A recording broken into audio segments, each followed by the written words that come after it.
a dating show where three contestants give Sexy Beast the opportunity to win their heart. After the first round, they're eliminated and unmasked. And then they'll go on a final round with the last two contestants. Will they decide that they made the right choice after the masks are revealed, or will they realize that they've made a big mistake? Check out and stay tuned.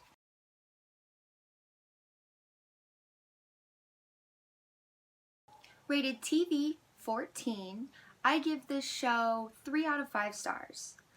I'd say it can be a little boring sometimes, but what it lacks in entertainment value, you definitely make up for in laughs. I belly laughed so many times. There's a lot of humor in this show, so I think it definitely makes up for that.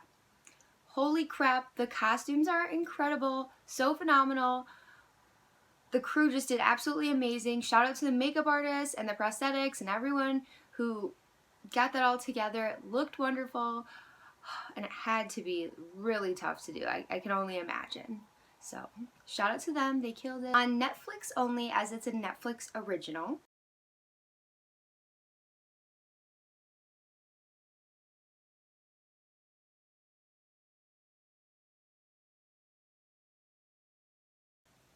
The guys' responses were absolutely priceless. Within the first 3 minutes, I was already laughing. Here we go. I am waiting for big boobs. I'm a boobs guy. It's just something in my nature. I can't control it. It's wired inside of me. I like a girl who's natural, beauty and brains. Big ol' ass, LL Cool J, big ol' butt. My favorite line was, I'm not gonna lie, I'm an ass man. And then he pulls out the chair, and I'm like, oh my god, this is so cute. He's really doing this nice thing. No, and then he says, it was sort of a great excuse to look at their ass. So, I've got a dating tip for you guys. Ladies will love it, and you'll get a chance to check out the rear. Pull out that chair. Shout out to the beaver. Coming in clutch. Okay. The mouse's reaction to seeing who was underneath the devil. He was so disappointed. You got tissues? I think I'm gonna start crying. Can you ask her if she wants to change her mind? When the beaver first met in the Tunnel of Love with Shakia Chose and they revealed their masks, he says, let me take this off for you. I think you deserve it. His jacket. So like me and her and probably every other person is thinking that he means he's going to give her the jacket because it's cold out and she deserves the jacket. No! He literally throws the jacket. He meant to get a better look at himself. I just died. And that little twirl. Oh. The Scarecrow was the nicest guy on the show. Oh my gosh, he took the rejection so gracefully.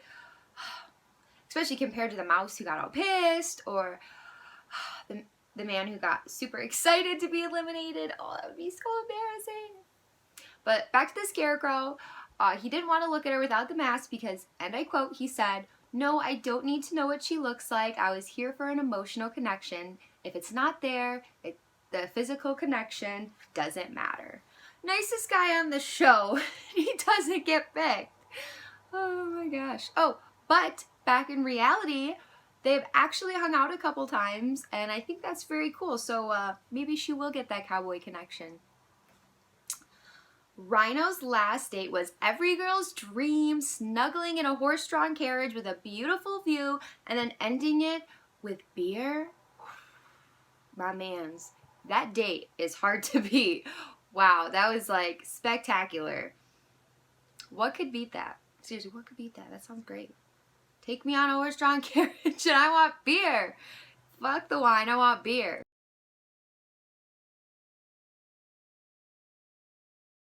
Did like a lot of the guys' responses. They also were not my favorite, some of them. I really didn't like, for instance, I do go for looks first, personality second.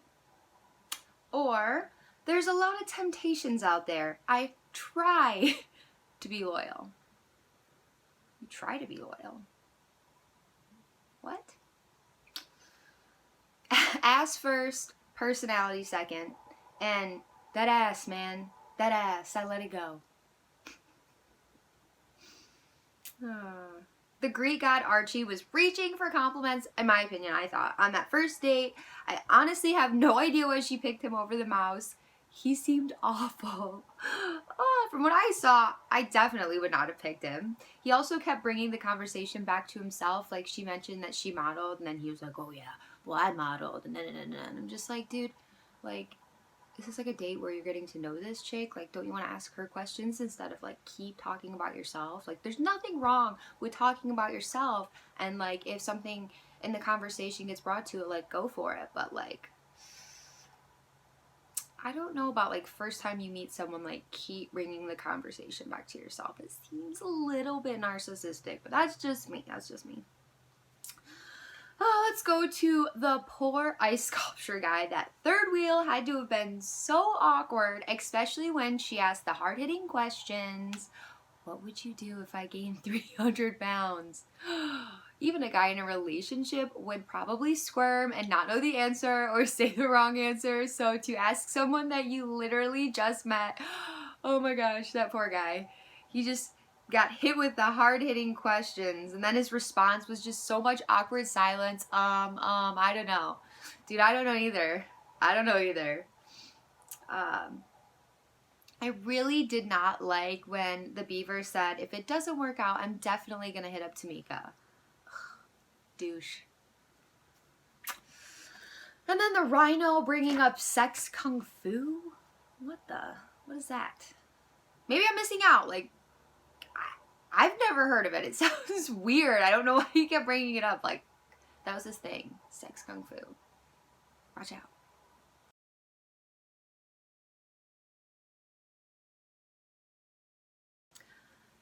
So unfortunately, first fact is that none of the matches are together in real life. The show was originally aired in 2014 in the UK and then was remade. That was pretty neat. Simon Welton got the idea for the show from Buffy the Vampire Slayer.